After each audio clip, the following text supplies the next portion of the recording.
In Manila, city lights illuminated the skyscrapers while rain fell mercilessly over the Tonda district. Maria Reyes, a 23-year-old woman, walked hurriedly through the soaked streets, protecting her waitress uniform with a piece of plastic. Café Luzon, where she had worked for 5 years, was located in Makati, the financial center, a world away from the impoverished reality where she lived. Maria single-handedly supported her 3 younger siblings since their parents died in an accident. Her salary barely covered the rent for their small one-room apartment and school fees. That morning, she had received an eviction notice. They had only 1 week to find another place. Meanwhile, in a luxurious penthouse in downtown Manila, a middle-aged man contemplated the city through floor-to-ceiling windows. He wore simple clothes, a t-shirt and sweatpants, contrasting with the opulent environment. Few would easily recognize in that reserved figure the legendary Manny Pacquiao, the boxer who had won 8 world titles and was now an influential politician and businessman.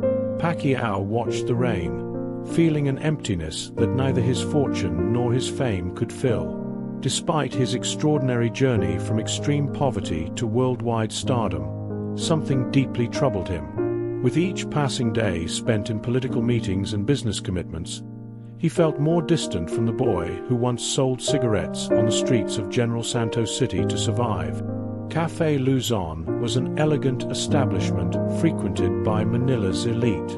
On that rainy night, Maria was working her 2nd consecutive shift, her feet aching, but with a smile on her face for every customer. A simple man entered alone, sitting at the most discreet table in the back. He wore a cap and dark glasses, as if wanting to avoid being recognized. Maria served him like any other customer, not noticing who he really was. The man ordered just coffee and rice with adobo, a typical Filipino dish. It was Pacquiao, who had dismissed his security guards and driver to wander alone through the city, a rarity in his constantly monitored life. During service, Maria accidentally spilled some coffee on the table. Mortified, she began frantically cleaning, apologizing profusely, her hands trembling. Coffee had splashed onto the documents the man was reading. Maria expected to be reprimanded, perhaps even fired. She couldn't afford to lose that job. But the man just smiled gently, helping her clean the table. Seeing the tremor in her hands, he asked if she was okay. The floodgates opened. Maria, normally reserved, found herself sharing her problems with this kind stranger. The imminent eviction, the siblings to support, the constant exhaustion. She didn't know why she trusted this unknown man, but there was something in his eyes, a deep understanding that made her feel understood for the first time in years. When the man finished his meal, Maria brought the bill. He left some notes on the table and discreetly departed. As she collected the payment, Maria froze. Under the plate was not only an extremely generous tip, but also a phone number scribbled on a napkin, with a message: "To help with the rent, call tomorrow." Maria ran to the door, wanting to thank him, perhaps even refuse, her pride fighting against desperate need. On the sidewalk, under the heavy rain, there was no sign of the mysterious man. Returning inside, she noticed something she had missed. On the receipt, where the customer should sign, was a name that made her heart stop for a moment: Manny Pacquiao. That same night, as Maria counted the tip, enough to cover 3 months' rent, Pacquiao returned to his penthouse. For the first time in months, he felt genuine calm. The brief encounter with the waitress had awakened something dormant within him: the memory of his own struggles, the hunger he had known, the countless people who helped him during his rise. He fell asleep thinking about the young woman and how he could really help her, beyond that momentary tip. In the following days, Maria tried calling the number, but never completed the call. Her pride and fear prevented her. She had saved the tip for emergencies, not wanting to depend on charity, even from someone so famous. Meanwhile, she continued her exhausting routine, now with the constant reminder of that surreal encounter.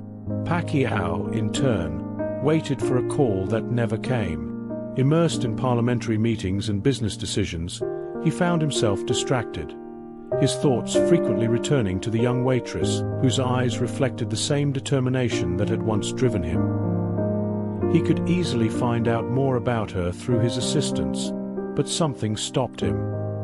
He wanted the next step to come from her, respecting her dignity. As life went on, Maria secured a second job as a cleaner at a boxing gym during mornings. The irony didn't escape her. Cleaning the place that symbolized the beginning of the journey of the man who had briefly crossed her path. On the gym walls, photos of Pacquiao in his early fights constantly reminded her of that encounter. 3 months passed. On a Sunday afternoon, her only day off, Maria took her siblings to a charity event in Reconnecting Park. A foundation was offering scholarships for children from low-income families. The line was long, but the hope of education for her siblings was worth the wait under the scorching sun. When they finally reached the registration location, Maria froze. There, sitting discreetly at a side table, was Manny Pacquiao, personally supervising donations from his foundation. Their gazes briefly crossed, but he showed no sign of recognizing her among hundreds of faces. While filling out forms for her siblings, Maria noticed a security guard approaching. Gently, he informed her that Mr. Pacquiao would like to speak with her privately after the event ended. Maria's heart raced. He had recognized her, after all. Hours later, when the crowd had dispersed, Maria was led to a small room at the back of the park. There was Pacquiao, without his usual entourage, simple as on that night at the cafe. He smiled, asking why she never called. The truth emerged amid contained tears. Pride, shame of needing help, fear of being seen as opportunistic. Pacquiao listened in silence, his face reflecting deep understanding. Then, to Maria's surprise, he began talking about his own youth, the nights without dinner, dropping out of school, the days selling cigarettes on the streets. Words he rarely shared in interviews flowed naturally in that small space between two people who, despite drastically different circumstances, shared a common history of struggle. In the following weeks, an unlikely friendship blossomed. Maria continued working at the cafe and gym, refusing direct offers of money. What she did accept, however, was something more valuable: guidance. Pacquiao, impressed with her determination, became a silent mentor. Through discreet contacts, he ensured Maria's siblings received full scholarships at a private school. For Maria, he arranged the opportunity to complete her interrupted studies through a night program. When he discovered her skill with numbers, he introduced her to an accountant from his company who began training her in his spare time. Maria, in turn, offered Pacquiao something his fame and fortune couldn't buy: raw honesty and connection to the reality of Manila's streets that he feared losing amid high-level meetings. Without realizing it, she constantly reminded him of the purpose of his political influence. During his rare visits to the Reyes family's small apartment, now safe from eviction thanks to an arrangement with the landlord, Pacquiao found the kind of peace he hadn't felt since before fame. There, eating simple food and listening to the stories of Maria's siblings, he reconnected with his roots. 1 year after their first encounter, Café Luzon organized a gala event to celebrate its 20th anniversary. Maria, now promoted to supervisor, coordinated the waitstaff team. She didn't know that Pacquiao would be the guest of honor, nor that he had specifically requested her presence. During his speech, Pacquiao surprised everyone by calling Maria to the stage. With a voice choked with emotion rarely shown publicly, he told the story of how a simple waitress had, unknowingly, reminded him of the true meaning of his journey. He revealed to those present, influential politicians, businessmen, and celebrities, how the encounter with Maria had inspired him to reassess his priorities and redouble his efforts in social projects.